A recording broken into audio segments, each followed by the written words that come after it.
Hello and welcome to my channel. I hope you enjoy this story. I'm going to try and upload a new story each day. The Holly's Ominous Orchestra. The Invitation.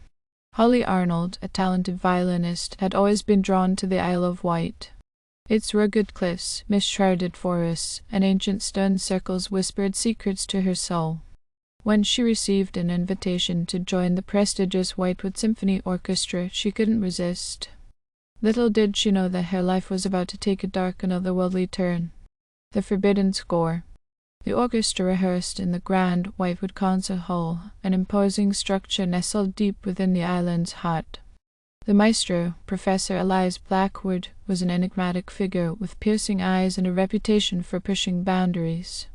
He revealed a dusty, leather-bound score, the Symphony of Shadows, said to be composed by a long-dead sorcerer. The music was forbidden, its notes etched in blood on ancient parchment. The performance. As the orchestra assembled for the fateful concert, Holly noticed strange symbols etched into the stage. The audience, a mix of curious locals and eccentric collectors, settled into their velvet seats. The air crackled with anticipation. Professor Blackwood raised his baton, and the first haunting notes filled the hall. Position. The music swirled, a tempest of dissonance and dread. Holly's violin sang with an otherworldly resonance. But as the symphony unfolded, something changed. The musicians' eyes glowed crimson, and their movements grew frenetic. Their instruments seemed to play themselves, guided by unseen hands. Holly's bow danced across the strings, but it was no longer her own will that guided it. The malevolent spirits. From the shadows, malevolent spirits emerged. Ancient beings hungry for mortal souls. They whispered to the musicians, promising power and immortality. One by one, the orchestra members succumbed. Their bodies contorted, their faces twisted into grotesque masks. Holly fought against the possession, but the music consumed her. She glimpsed the abyss, the void where the living and the dead converged. The battle. The concert hall transformed into a battleground. Violins became weapons, cellos shields. Holly faced her possessed colleagues, their eyes devoid of humanity. The maestro's baton crackled with dark energy. He was no longer Elias Blackwood, he was a conduit for the sorcerer's wrath. The symphony reached its crescendo, and reality fractured. The veil between worlds tore open. The sacrifice. Holly knew what she must do. She played the forbidden melody, pouring her very essence into the notes. The spirits recoiled, their grip weakening. With a final, desperate chord, she shattered the sorcerer's curse. The orchestra members collapsed, their bodies returning to normal. But Holly felt the void pulling her in. She stepped into the abyss, sacrificing herself to seal the rift. The echoes of the Whitewood Concert Hall fell silent. The audience blinked, disoriented. Professor Blackwood was gone, leaving only the scorched baton behind. Holly's violin lay on the stage, its string snapped.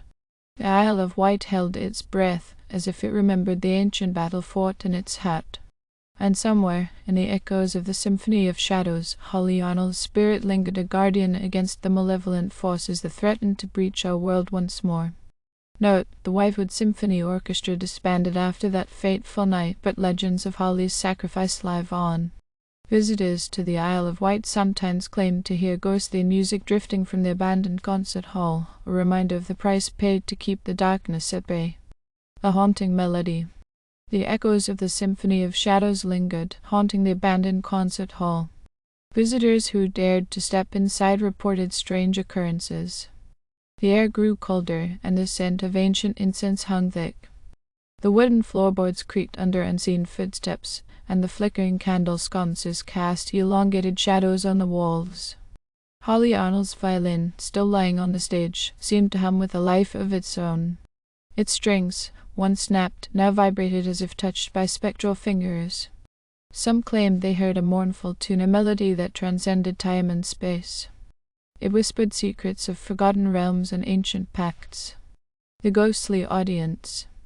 On moonless nights, the concert hall filled with an ethereal audience.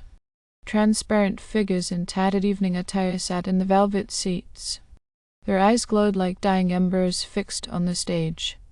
Were they the souls of those who attended the ill-fated performance? Or perhaps they were the malevolent spirits themselves drawn back by the unfinished symphony. Holly's spirit, too, wandered the hall. She moved silently, her footsteps echoing through the empty space. Her violin floated beside her, its strings reconnected by spectral threads. She sought redemption for herself and for the orchestra members she couldn't save. The sorcerer's return. One stormy night, lightning split the sky, illuminating the concert hall's stained glass windows. The maestro's scorched baton lay forgotten on the conductor's podium, but then a shadow materialized, a figure clad in tattered robes.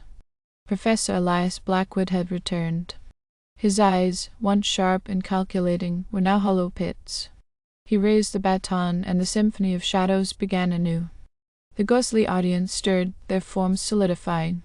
The possessed musicians emerged from the shadows, their instruments materializing from thin air.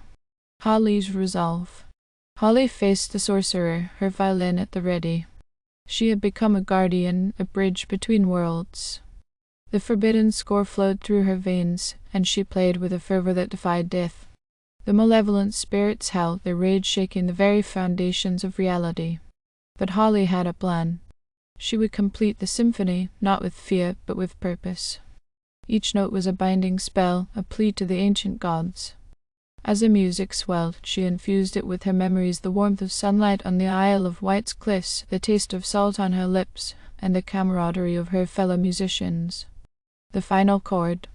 The crescendo approached, the moment when a veil between worlds would either mend or shatter forever. Holly's bow danced across the strings, and the sorcerer's form wavered. The malevolent spirits clawed at her, but she stood firm. With a final, defiant chord, she shattered the baton, severing the sorcerer's connection to the symphony. The concert hall trembled, and the ghostly audience dissipated.